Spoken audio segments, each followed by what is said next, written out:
Good morning student. Today we are going to learn third part of chapter 4th organization. In today's lecture we are going to study about the decentralization and delegation of authority. In the previous lectures we have learned about the organization, its meaning, characteristics, process and different types of organization. Now let's start with decentralization, which is one of the part of organization, and delegation of authorities, which is again the part of organization. So let's start with decentralization. First of all, what do you mean by decentralization? It is given by Henry Fayol. Definition of its decentralization given by Henry Fayol. I am reading the definition: to assign powers to the superiors to enable distribution of work and to include in decision making process. What do you mean by this? In this, Henry Fayol wants to say that the superior has to assign some of the work to the workers, and then they have to see that work is being done, and for that they assign some decision powers to the workers.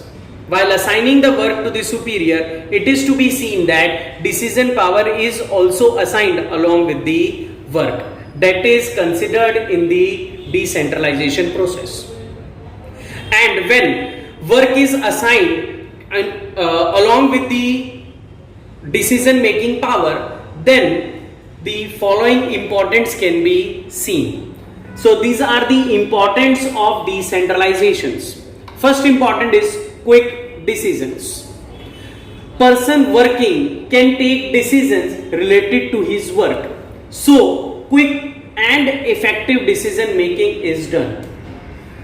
Now what do you mean by this?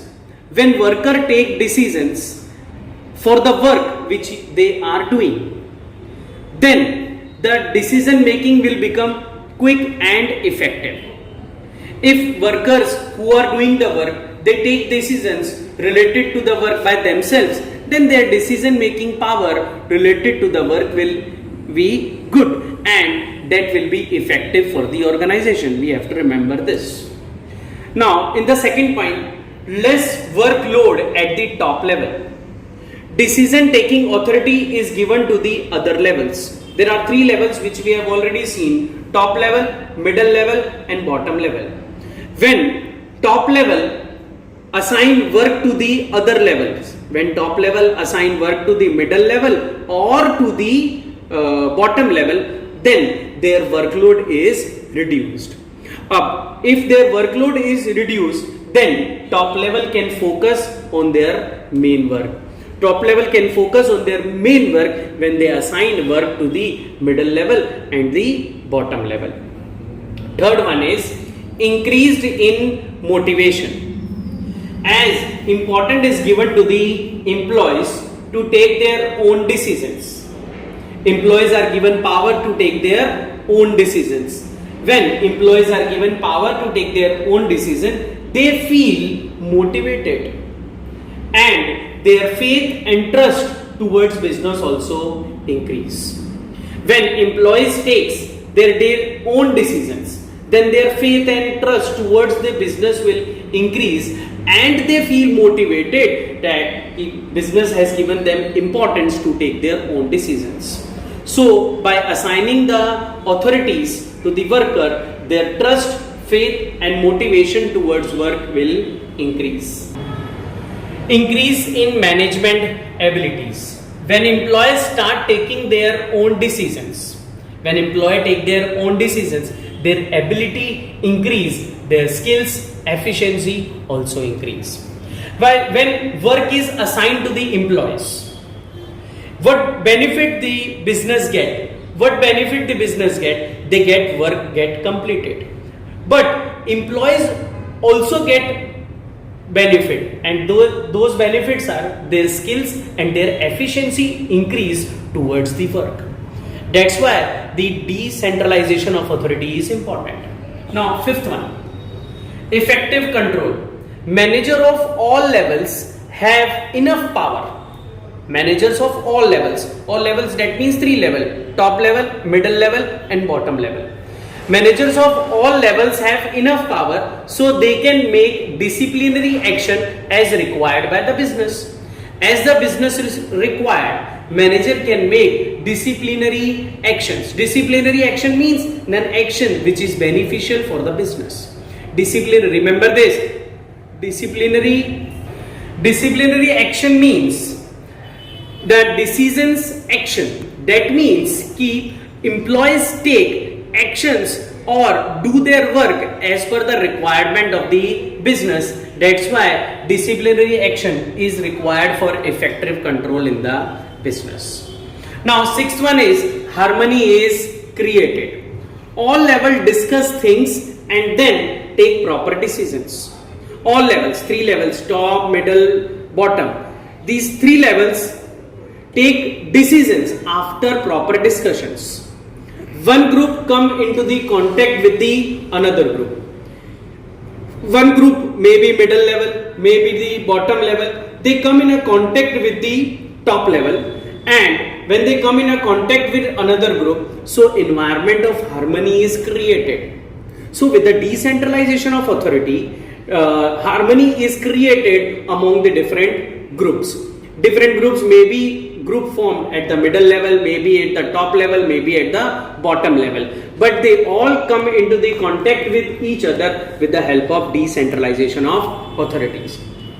So students, in the decentralization of authority, power is distributed among the different employees, and after distributing the power, the main focus can be done by the top level on their main work. They can think of development of the business, different objectives of the business, if they distribute the regular work to the employees. And not only they distribute the work, but they also give them powers to take decisions. That is what we have studied in the decentralization of authority. In short, you have to remember that decentralization of authority, when power is distributed among the employees, that is called decentralization of authority.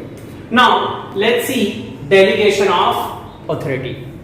First of all, what do you mean by delegation of authority?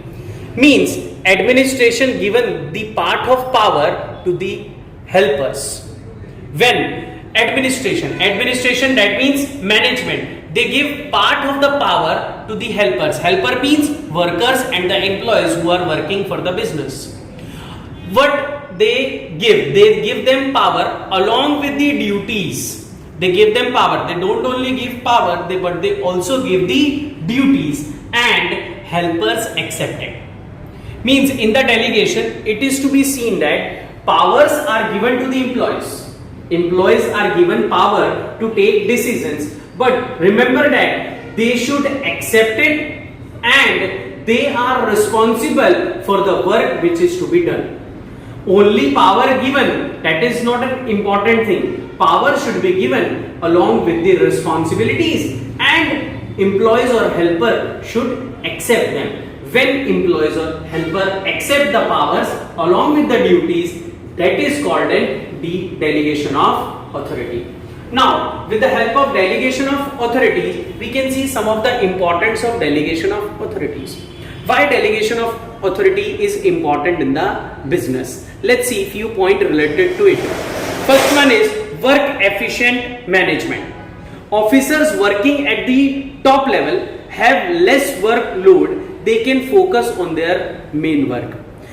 After delegating the work, means top level delegate the work to the other level. Delegate means to give the work to the other level. Then top level has less work to do, and then they can focus on other work. Their main objective, they can focus on their main objective of the development of the business, how to grow the business. They can focus on that after delegating the work to the other levels.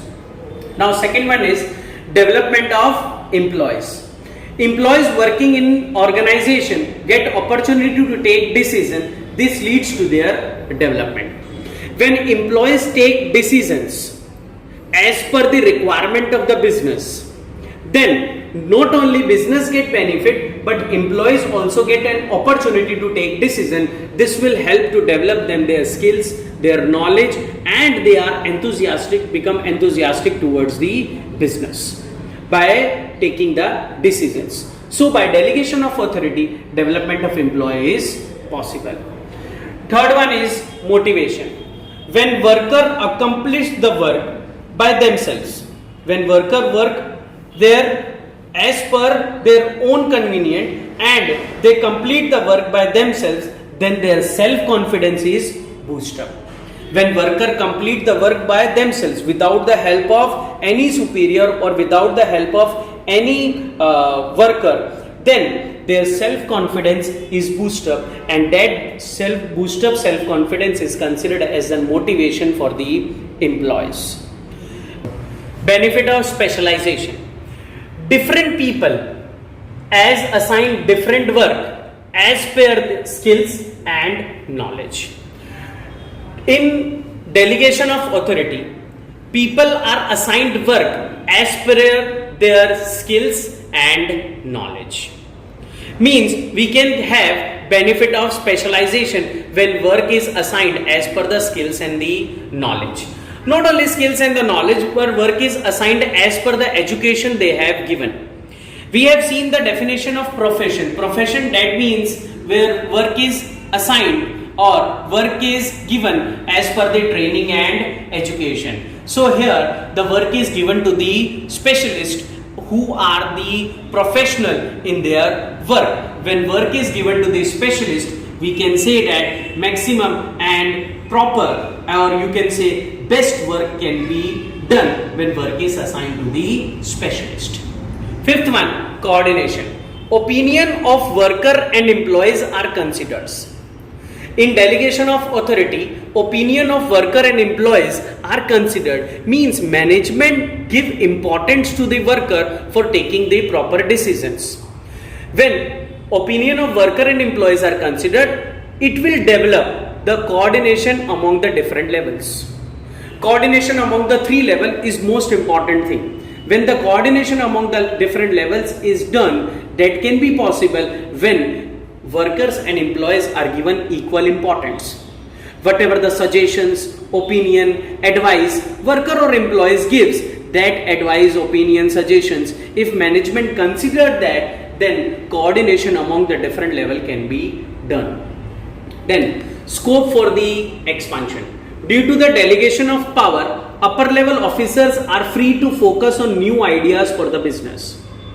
While delegating the powers means to take decisions, to do work, then everything is assigned to the different levels. Then important part is the main work of the top level is to focus on the new ideas and for the development of business. That can be possible when work is assigned to the different levels. Means when top level assign one of the different work to the middle level or to the bottom level, then they can focus on the main part of the business, which will help to develop the or scope for the expansion of the business.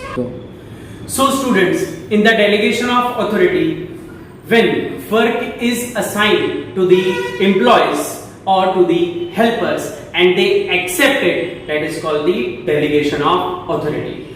Delegation of authority is compulsory while decentralization is not compulsory. So remember this is one of the most important difference between two. Decentralization is the choice of the top level whether they have to do it or not. But delegation of authority is compulsory because top levels cannot do all work by themselves. They have to assign, they are compulsory to assign the work to the others, because through that the work can be accomplished. Now let's see elements of delegation of authority. Elements of delegation of authority. There are three elements. One is responsibility. Second one is authority, and third one is accountability.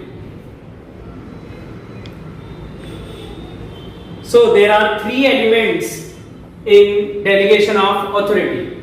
First one is that is responsibility. Second one is authority, and the third element is accountability. Now, what do you mean by these three elements? First of all, responsibility means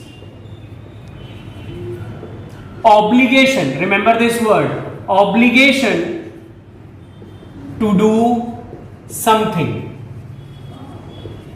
While authority means power to give orders and instructions. While accountability means being answerable. Here in the three elements, it is to be seen that first element, that is responsibility. When work is assigned to the employees, they are responsible for that particular work. Means they are obliged, remember this word, they are obliged to do the work which is assigned to them in a proper, in the appropriate manner as per the instructions given to them. Then second one is authority. Remember the lines, power to give orders and instructions, that means authority. When employees are given work, they are also given the authority that they can do the work in whichever the way they want, but important is that work should be get completed. Then third one is accountability. That means being answerable. Remember the word, being answerable. When the work is assigned to the workers, they are answerable for the work which is given to them. Let's take an example in this. When an account file is given to the CA and he make that work from his students who are doing the articleship, if any mistake happened in the accounting statement, then that students who are doing the articleship, they are not responsible, but the CA to whom you have given the accounts are responsible. That means key owner at the top level is responsible for the work. That's why they assign to the work to the worker in such a way that they being answerable for the work. Anything happened, then workers who are working, they made it being answerable to the owners.